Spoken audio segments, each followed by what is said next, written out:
সত্য কথা বলে, হক কথা যদি বলে, কমিটি আপনারা যাদের সাথে থাকবেন। বলেন ঠিক না বেঠিক? এখানে সুদের বিরুদ্ধে কথা চলবে, মদের বিরুদ্ধে কথা চলবে না বেঠিক? জোরে বলেন।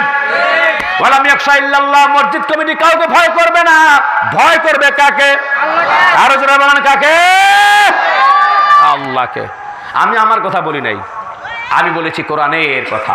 আল্লাহ আমল করার তৌফিক দান করেন, বলে আমিন।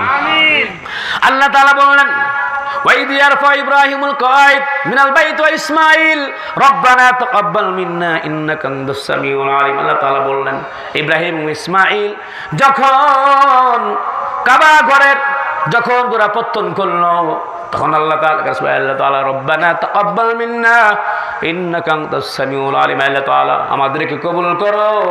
ইব্রাহিম আলাইহিস সালাম আল্লাহর পয়গম্বর, কবুলের জন্য বলতেছে, বলেন সুবহানাল্লাহ। কোনো অহংকার নাই, পয়গম্বর বলছে আল্লাহ কবুল করো।